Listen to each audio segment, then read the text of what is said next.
Pernahkah kamu merasa dikhianati, disakiti oleh seseorang yang sangat kamu percaya? Rasanya pasti sakit sekali. Bahkan lebih sakit daripada diserang oleh musuh yang sudah jelas-jelas membencimu. Ironisnya, luka terdalam seringkali bukan datang dari orang asing, tapi justru dari orang-orang terdekat kita. Mereka bisa jadi teman baik, sahabat, keluarga, atau bahkan pasangan. Mengapa bisa begitu? Karena kita memberikan mereka akses istimewa ke dalam hidup kita. Kita membuka hati kita, membagikan rahasia, impian, dan ketakutan kita. Kita percaya mereka akan menjaga semua itu dengan baik. Namun, kepercayaan itulah yang menjadi senjata paling tajam ketika mereka berbalik melawan kita. Mereka tahu persis di mana titik terlemah kita. Mereka tahu kata-kata apa yang paling menyakitkan, tindakan apa yang paling bisa menghancurkan kita. Ini bukan sekadar serangan. Ini adalah pengkhianatan dari dalam. Bayangkan sebuah benteng yang kokoh, temboknya tinggi, pertahanannya kuat, sulit ditembus oleh musuh dari luar. Tapi, apa gunanya semua itu jika ada pengkhianat di dalam yang diam-diam membuka gerbangnya di tengah malam? Benteng itu akan runtuh seketika.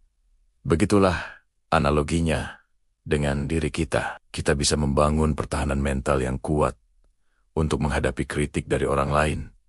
Tapi kita seringkali lengah terhadap orang-orang yang sudah kita izinkan masuk ke dalam benteng hati kita. Rasa kecewa itu melumpuhkan. Kita jadi bertanya-tanya, apa salahku? Kenapa dia melakukan ini? Kepercayaan kita pada orang lain bisa hancur berkeping-keping. Kita jadi lebih curiga, lebih tertutup, dan takut untuk membuka diri lagi. Ini adalah efek domino yang sangat berbahaya. Rasa sakit dari satu pengkhianatan bisa meracuni hubungan kita dengan orang lain di masa depan. Kita mulai melihat potensi pengkhianat di setiap orang yang mendekat. Tapi hari ini saya ingin kita melihatnya dari sudut pandang yang berbeda. Ya, sakitnya luar biasa.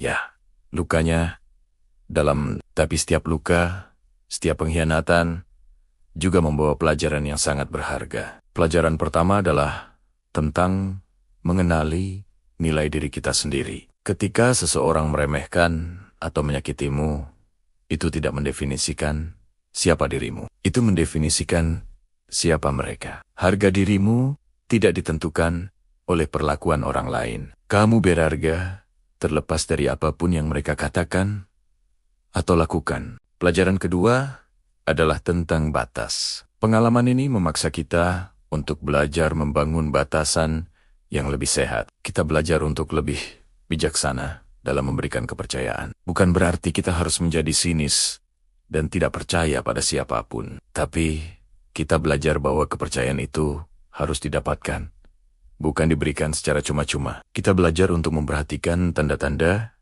bendera merah yang mungkin selama ini kita abaikan karena rasa sayang atau kedekatan. Pelajaran ketiga, dan ini yang paling penting, adalah tentang kekuatan untuk bangkit. Ketika bentengmu runtuh karena pengkhianatan dari dalam, kamu punya dua pilihan: tetap terbaring di antara reruntuhan, meratapi nasib, dan menyalahkan semua orang. Atau, kamu bisa mulai memungut puing-puing itu satu persatu, dan membangun kembali benteng yang jauh lebih kuat, lebih bijaksana, dan lebih kokoh dari sebelumnya. Proses penyembuhan memang tidak mudah. Izinkan dirimu untuk merasakan sakit itu. Marah, sedih, kecewa, semua itu valid. Jangan menekan perasaanmu. Bicaralah pada seseorang yang kamu percaya. Atau bahkan seorang profesional jika perlu. Menangislah jika itu membuatmu lega. Tapi jangan biarkan dirimu terjebak di sana selamanya. Setelah kamu memproses emosi itu, mulailah langkah kecil untuk membangun kembali dirimu. Fokuslah pada dirimu sendiri. Lakukan hal-hal yang membuatmu bahagia. Kembangkan hobimu. Pelajari skill baru, rawat tubuh dan pikiranmu. Kelilingi dirimu dengan orang-orang yang benar-benar tulus mendukungmu, yang mengangkatmu, bukan menjatuhkanmu. Perlahan tapi pasti, kamu akan melihat bahwa kamu bisa berdiri tegak kembali, bahkan lebih tegak dari sebelumnya. Tapi Itu juga bisa menjadi katalisator untuk pertumbuhan pribadi yang luar biasa. Kamu akan menjadi lebih peka, lebih bijaksana, dan yang terpenting, lebih mengenal kekuatan yang ada di dalam dirimu. Kekuatan untuk memaafkan, bukan untuk mereka, tapi untuk dirimu sendiri. Memaafkan adalah tindakan melepaskan beban berat yang selama ini kamu pikul, agar kamu bisa melangkah maju dengan lebih ringan. Jadi, jika kamu sedang mengalami ini sekarang, ketahuilah bahwa kamu tidak sendirian. Banyak dari kita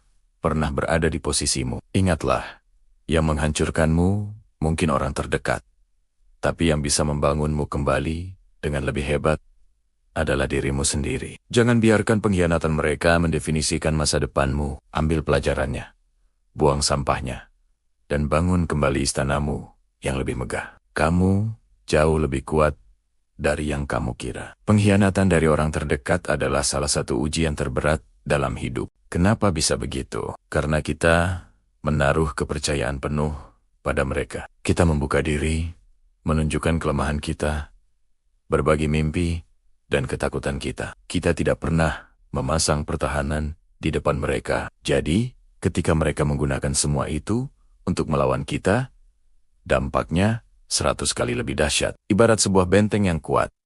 Ia tidak akan runtuh oleh serangan dari luar, tapi bisa hancur lebur jika ada pengkhianat yang membuka gerbang dari dalam. Orang terdekat tahu persis di mana titik terlemah kita. Mereka tahu apa yang bisa membuat kita jatuh, apa yang paling kita takuti, dan kata-kata apa yang paling menusuk hati. Ketika konflik terjadi, informasi inilah yang bisa menjadi senjata paling mematikan. Mereka mungkin tidak sengaja, bisa jadi karena iri hati, kesalahpahaman, atau rasa tidak aman mereka sendiri. Namun, apapun alasannya, luka yang ditimbulkan tetap nyata dan dalam. Rasa iri, misalnya, adalah racun yang bekerja secara diam-diam. Mungkin temanmu melihat kesuksesanmu, dan bukannya ikut bahagia, ia malah merasa terancam. Dari situlah, bibit-bibit pikiran negatif mulai tumbuh. Dia mungkin mulai menyebarkan gosip, meremehkan pencapaianmu di depan orang lain, atau bahkan secara aktif menyabotase usahamu. Semua dilakukan di belakang layar.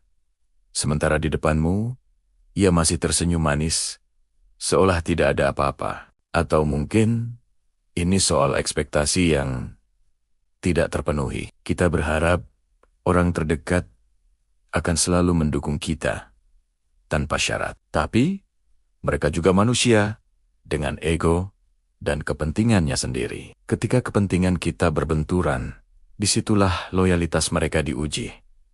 Sayangnya, tidak semua orang bisa lulus ujian itu. Ada yang lebih memilih jalan pintas demi keuntungan pribadi, meskipun harus mengorbankan kepercayaan yang sudah kita berikan. Lalu, bagaimana kita harus bersikap? Apakah kita harus menjadi paranoid dan tidak mempercayai siapapun? Tentu tidak. Hidup tanpa kepercayaan akan terasa sangat hampa dan sepi. Kuncinya adalah menjadi lebih bijaksana dan waspada. Jangan memberikan kepercayaanmu secara buta. Lihatlah tindakan, bukan hanya kata-kata. Lihat bagaimana seseorang memperlakukan orang lain. Karena begitulah cara mereka akan memperlakukanmu suatu saat nanti. Penting juga untuk membangun batasan yang sehat. Kamu tidak harus menceritakan segalanya kepada semua orang, bahkan kepada teman terdekat sekalipun. Simpan beberapa hal untuk dirimu sendiri. Ini bukan berarti kamu tidak jujur, tapi ini adalah bentuk perlindungan diri. Kamu berhak menjaga taman pribadimu agar tidak semua orang bisa masuk dan menjenik-jenia sesuka hati. Ketika pengkhianatan itu terjadi, izinkan dirimu untuk merasakan sakitnya. Jangan menyangkal atau menekannya. Marah, sedih, kecewa, itu semua valid. Tapi jangan biarkan perasaan itu mengendalikanmu terlalu lama. Pengalaman ini, sepahit apapun, adalah pelajaran yang sangat berharga. Pelajaran tentang sifat manusia, tentang pentingnya memilih teman dengan bijak, dan yang terpenting, pelajaran tentang kekuatan dirimu sendiri. Lihatlah ini sebagai sebuah proses penyaringan alami. Orang-orang yang tidak tulus akan tersingkir dengan sendirinya dari hidupmu, memberikan ruang bagi orang-orang baru yang lebih baik dan lebih sejati. Mungkin sekarang rasanya berat, tapi percayalah, kamu akan keluar dari badai ini menjadi pribadi yang lebih kuat, lebih bijaksana, dan lebih tangguh. Pengkhianatan terbesar bukanlah saat mereka meninggalkanmu, tapi saat kamu meninggalkan dirimu sendiri karena mereka. Jangan biarkan tindakan mereka mendefinisikan siapa dirimu. Jangan biarkan kepahitan mengubah hatimu menjadi keras. Tetaplah menjadi orang baik.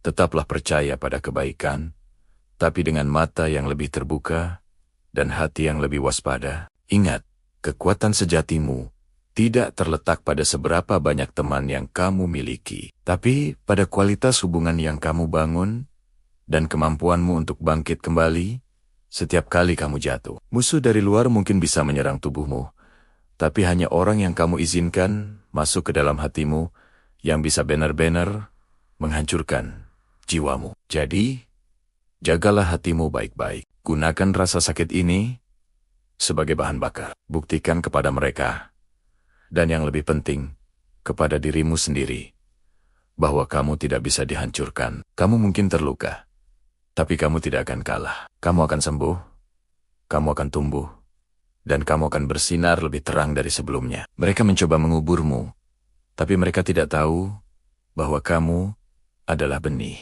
Jadikan ini titik balik dalam hidupmu. Evaluasi kembali lingkaran pertemananmu. Siapa yang benar-benar ada untukmu di saat susah?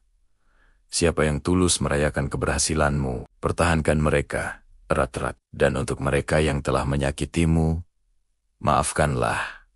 Bukan untuk mereka, tapi untuk dirimu sendiri. Memaafkan adalah cara untuk melepaskan beban dan mengambil kembali kekuatanmu. Kamu lebih kuat dari yang kamu kira. Jangan biarkan pengkhianatan orang lain meredupkan cahayamu. Bangkit, bersinar, dan tunjukkan pada dunia betapa luar biasanya dirimu. Coba kita renungkan sejenak. Kritikan pedas dari orang asing mungkin akan kita abaikan begitu saja. Tapi, satu kalimat negatif dari pasangan, sahabat atau keluarga bisa menghancurkan kepercayaan diri kita dalam sekejap. Kenapa bisa begitu? Karena kita memberikan mereka akses khusus ke hati kita. Kita percaya pada mereka. Kita menghargai pendapat mereka. Dan kita menaruh harapan besar pada dukungan mereka. Ketika kepercayaan itu dikhianati, lukanya menjadi jauh lebih dalam. Ini bukan berarti kita harus jadi paranoid dan tidak percaya pada siapapun. Sama sekali bukan. Ini adalah pengingat untuk kita lebih bijak dalam memilih kepada siapa kita memberikan energi dan kepercayaan kita. Orang terdekat seharusnya menjadi sumber kekuatan, tempat kita pulang saat dunia terasa berat. Mereka seharusnya menjadi pendukung nomor satu, yang bersorak paling kencang saat kita berhasil, dan yang memeluk paling erat saat kita gagal. Namun, kenyataannya tidak selalu seindah itu. Terkadang, orang terdekat kita, mungkin tanpa mereka sadari, menjadi penghambat terbesar. Mereka mungkin meremehkan mimpimu karena mereka takut kamu akan berubah. Mereka mungkin menjatuhkan semangatmu dengan dalih realistis, padahal sebenarnya mereka hanya memproyeksikan ketakutan dan kegagalan mereka sendiri kepadamu. Mereka membanding-bandingkan pencapaianmu dengan orang lain, membuatmu merasa tidak pernah cukup baik. Sadarilah pola ini. Apakah ada orang di sekitarmu yang setiap kali kamu bercerita tentang ide baru, mereka langsung mencari 1001 alasan mengapa itu akan gagal? Apakah ada seseorang yang selalu membuatmu merasa bersalah karena mengejar impianmu? Jika ada, kamu perlu waspada. Ini bukan musuh dalam selimut, tapi ini adalah racun yang perlahan-lahan bisa membunuh semangat dan potensimu. Lalu, apa yang harus kita lakukan? Pertama, bangun batasan yang sehat. Kamu berhak melindungi energimu. Kamu tidak harus menerima semua perkataan mereka begitu saja. Belajarlah untuk membedakan antara kritik yang membangun dengan komentar yang hanya bertujuan menjatuhkan. Kritik yang baik fokus pada solusi dan perbaikan. Sementara komentar negatif hanya fokus pada masalah dan kekuranganmu. Kedua, komunikasikan perasaanmu. Terkadang, mereka benar-benar tidak sadar bahwa perkataan mereka menyakitkan. Coba bicarakan dengan tenang dan jujur. Katakan, "Aku tahu niatmu baik, tapi caramu menyampaikannya membuatku sedih dan kehilangan semangat." Lihat bagaimana reaksi mereka. Orang yang benar-benar peduli akan mendengarkan dan mencoba berubah. Orang yang toksik akan defensif dan menyalahkanmu kembali. Ketiga, dan ini yang paling penting, jangan pernah biarkan pendapat mereka menjadi definisimu tentang dirimu sendiri. Kamu adalah kapten dari kapalmu sendiri. Kamu yang paling tahu potensimu, mimpimu, dan apa yang membuatmu bahagia. Orang lain hanya penumpang, mereka bisa memberikan saran, tapi keputusan akhir selalu ada di tanganmu. Validasi terpenting datang dari dalam dirimu, bukan dari orang lain, sekalipun itu orang terdekat. Ingatlah kisah-kisah orang sukses di dunia. Banyak dari mereka yang pada awalnya diremehkan oleh orang-orang terdekatnya. J.K. Rowling ditolak berkali-kali, bahkan disarankan untuk mencari pekerjaan tetap. Karena menulis dianggap tidak akan menghasilkan apa-apa. Bayangkan jika dia mendengarkan suara-suara negatif itu. Dunia tidak akan pernah mengenal Harry Potter. Kamu juga punya Harry Potter di dalam dirimu. Kamu punya potensi luar biasa yang menunggu untuk dilepaskan. Jangan biarkan orang lain, siapapun itu, memadamkan apimu. Jika lingkungan terdekatmu tidak mendukung, carilah komunitas baru. Di zaman sekarang, sangat mudah menemukan orang-orang dengan minat dan visi yang sama, secara online maupun offline. Lingkungi dirimu dengan orang-orang yang mengangkatmu, bukan yang menarikmu ke bawah. Menjaga jarak dari orang terdekat yang toksik memang tidak mudah. Akan ada rasa bersalah, akan ada drama, tapi tanyakan pada dirimu, mana yang lebih penting? Menyenangkan mereka sementara kamu menderita, atau memilih kebahagiaan dan kesehatan mentalmu sendiri? Kamu berhak untuk bahagia. Kamu berhak untuk mengejar mimpimu, tanpa harus meminta maaf. Jadi, mulai hari ini, mari kita lebih peka. Perhatikan siapa yang benar-benar memberikanmu energi positif, dan siapa yang diam-diam mengurasnya. Beranilah untuk mengatakan tidak pada hal-hal yang tidak sejalan dengan tujuanmu. Beranilah untuk membangun benteng, bukan dari dunia luar, tapi dari negativitas yang datang dari dalam. Karena pada akhirnya, kehancuran terbesar bukan disebabkan oleh musuh yang menyerang dari depan, tapi oleh keraguan yang ditanamkan oleh orang yang seharusnya ada di sampingmu. Percayalah pada dirimu sendiri. Kamu lebih kuat dari yang kamu kira. Kamu mampu mencapai hal-hal hebat. Jangan biarkan siapapun, sekali lagi, siapapun, membuatmu percaya. Sebaliknya, bangun duniamu, lindungi hatimu, dan terbanglah setinggi yang kamu bisa. Terima kasih sudah menonton. Jika kamu merasa video ini bermanfaat, jangan lupa untuk like, komen, dan subscribe, agar kita bisa terus belajar dan tumbuh bersama. Sampai jumpa di video selanjutnya.